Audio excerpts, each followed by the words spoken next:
Welcome to WHHI-TV's Daily News. It's another beautiful day in the Lowcountry. I'm Betsy McDaniel, and here are today's headlines.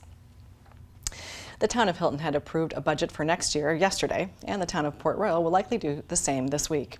And pleasantly, neither will come with a tax increase for the coming year. Hilton Head's almost $120 million budget includes $45 million in capital improvements and will fund a study of the island's ability to respond to rising sea levels.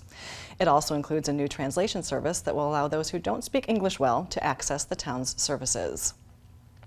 Port Royal's Town Council votes on an $8.5 million budget this week. That's $1 million more than last year. But the town expects to raise that million through growth and the sale of the preserve of Port Royal apartments. $10 million in new sidewalks, streets, and drainage are planned over the next few years, some of that money coming from the federal government. Port Royal town employees will also see an almost 6% cost of living pay raise. Christmas has come early this year for some well-deserving local organizations as Beaufort County's Santa Claus, the community foundation of the Lowcountry, announced over $720,000 in grants to nonprofit organizations. Among them, the Coastal Discovery Museum has been granted $100,000 to hire a history educator to add more offerings for locals and tourists. The Friends of Caroline Hospice and Hospice Care of the Lowcountry were granted over $400,000 to expand their programs for the end-of-life care. USCB was granted $75,000 for research equipment aimed at water quality research on the estuaries of Port Royal Sound, and $60,000 is coming to the Waddell Maricultural Center for equipment. All of those were made possible by your generosity. The state legislature will meet next Wednesday to reconcile the $13 billion state budget. A conference committee met Tuesday for only about 10 minutes to set things up for next week's votes. The biggest difference between the House and the Senate budget is how to give $1 billion back to us in rebates. The House wants to phase that in over 5 years, while the Senate wants to do it in one big chunk. The two sides do expect to come together in a non-combative agreement. Remember when we were sold the 2 cents a gallon gas tax increase 6 years ago? Leaders said we'd hardly notice it. Of course, they didn't anticipate the gas price spike we're dealing with now. Another 2 cents a gallon seems to happen almost daily. The last 2 cents in taxes begins July 1st, with the money going to highway repairs. The state average price of gas is now over $4.50 a gallon, up more than a quarter from a week ago. And last week we mentioned the importance of getting yourself and your household prepared for hurricane season.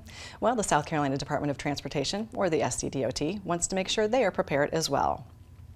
To that end, they will conduct a statewide hurricane evacuation lane reversal drill on Thursday, June 9th. Crews will be in the roadway from about 8 a.m. to 2 p.m., rehearsing the placement of traffic control devices along portions of I-26 between Columbia and Charleston, US 21 and US 278 in Beaufort County, and US 501 in Horry County. Good news for motorists, no lanes will be closed during the drill, but SCDOT is asking drivers to use caution as the crews will be stationed along the roadways. The media sources on your screen will have more on these and other stories, and we would love for you to like us on Facebook and follow us on Twitter. And if you have an idea for a news story, we'd love to hear it, so drop us a line at news@WHHITV.com. And now here's Justin Jarrett with a look at what's going on in sports. Hey, Loco sports fans and WHHI viewers, what do you say we jump right into the Wednesday edition of Last Night in the Loco on WHHI, powered by Locosports.com.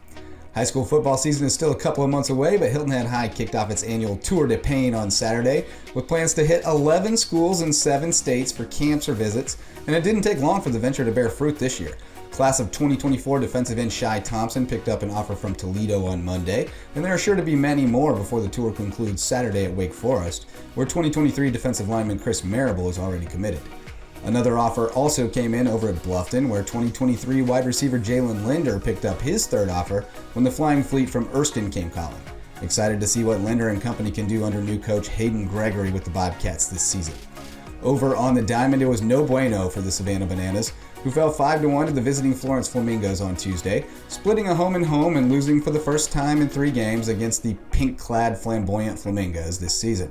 The Nanners are still 6-2 and atop the Coastal Plain League West Division. They travel to Macon to try to fry the bacon on Wednesday. That does it for today's edition of Last Night in the Loco. We'll be back tomorrow to round up the biggest stories from the Lowcountry sports scene. For Loco Sports and WHHI, I'm Justin Jarrett. Until next time, go Loco.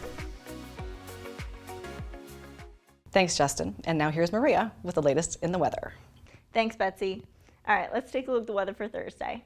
So it looks like there's a chance of thunder showers all day in all 3 regions. Hilton Head's going to have a high of 90, a low of 75. Bluffton's going to have a high of 92 and a low of 74. And Beaufort's going to have a high of 93 and a low of 75. The sunrise for Thursday is going to be at 6:07 and sunset's going to be at 8:27. Taking a look at the beach tides, low tide is going to be at 12:45 p.m. and high tide is going to be at 6:09 p.m. Taking a look into the weekend, Friday is going to be partly cloudy with highs in the 90s and lows in the 70s. Saturday is going to be partly cloudy with highs in the upper 80s and lows in the 70s. And then Sunday is going to be partly cloudy with highs in the 90s and lows in the 70s. That's it for today. Let's head it back to the desk. Thanks, Maria, and we'll be back in just a moment.